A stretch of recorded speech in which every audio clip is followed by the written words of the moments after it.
Nice Money Guy, Adam Phillips. So today I'm going to be showing you why I believe you shouldn't boost posts. This is a little bit of a hidden gem in Facebook advertising. This is for obviously the business owners out there. This is just the surface that I'm scratching here. There's way more to it than this, but this will give you a quick insight into how I built my last campaign. This is a real results that happened over the period between the middle of March and middle of April. So I'll quickly talk you through it and hopefully it will help a little bit. So the first thing is, whenever you get asked to boost a post, don't boost a post.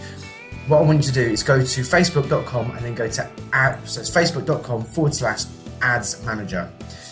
Go to there and set up your own business account if you haven't done so already, and you can then start setting up proper campaigns. Now, so this is only going to scratch the surface. It's going to be about 5 minutes or so, this particular video, but hopefully it will help you understand a bit more that boosting the post isn't the right way of doing it.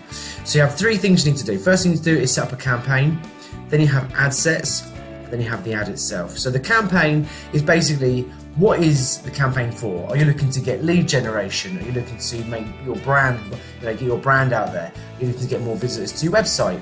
Are you looking to get people to download an app?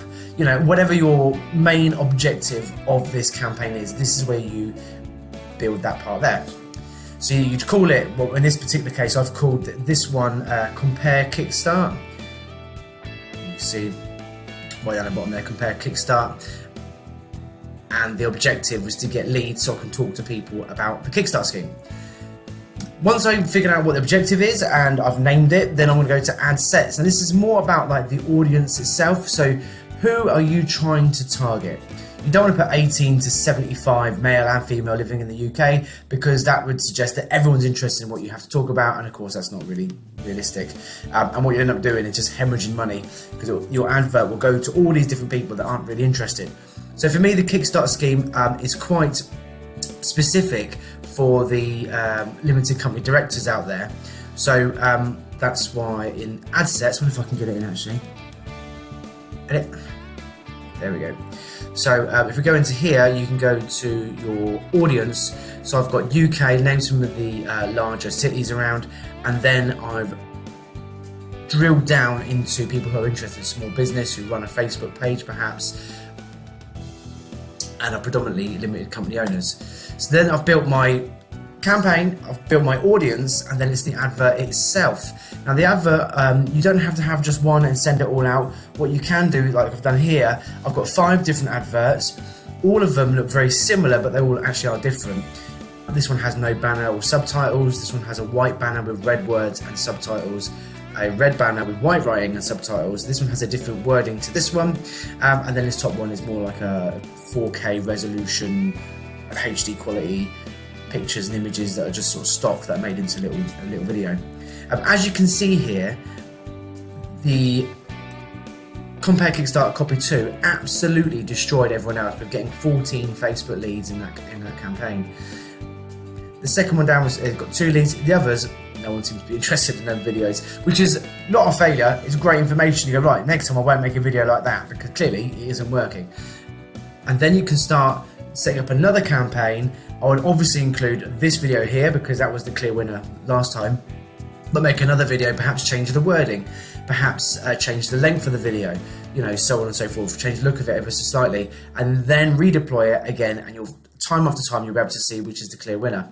The way that Facebook works is with these 5 particular adverts I've got, whichever one is winning, Facebook will start pooling money into that particular advert. So again, you're not wasting money.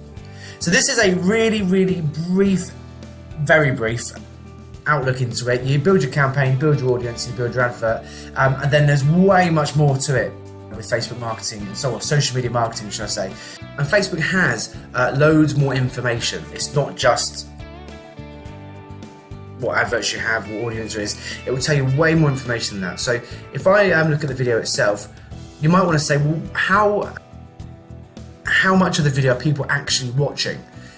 And this could be critical, because if people are watching right to the end and then not completing the lead form, that might be a problem to you, but maybe the lead form is the issue. If people are watching up to 50% and no one's watching past 50%, perhaps there's something you do or something you say that are turning people off at 50%. So you can get real data analysis, which really does improve your marketing for next time.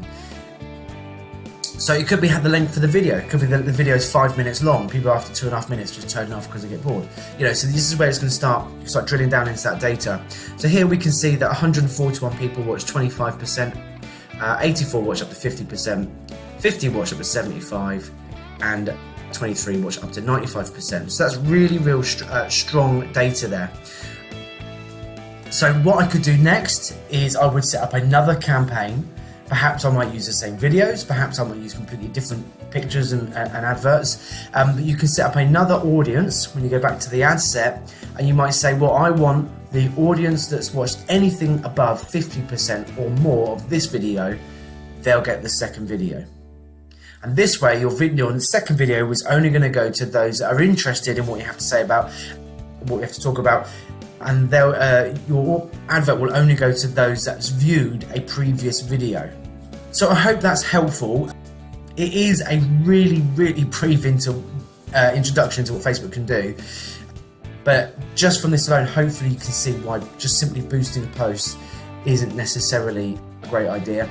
And also it's important to remember that if you get 100 likes or 200 likes or whatever, that is the beginning of your journey. That's just the beginning.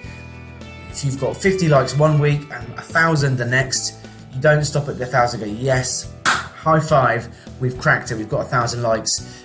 You need to then use that information to target these people again, so that you're talking to your audience time and time again, and hopefully you remain relative to whatever they're thinking about at the time. So I hope that's useful. If you have any questions about social media marketing, feel free to give us a shout.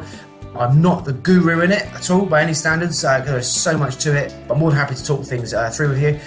And of course, as always, if you're a business owner and you're looking to save some money, all you have to do is get in contact with me, adam@itsthemoneyguy.com, and I'll look at your bills free of charge, and hopefully we can make some savings. Other than that, if you like the video, make sure you subscribe to my YouTube channel. That'd be fantastic. Love you forever. And of course, join the Facebook group, which is simply named It's the Money Guy Group, where we talk all things money. So for now, have a great rest of the week, and I'll see you later on.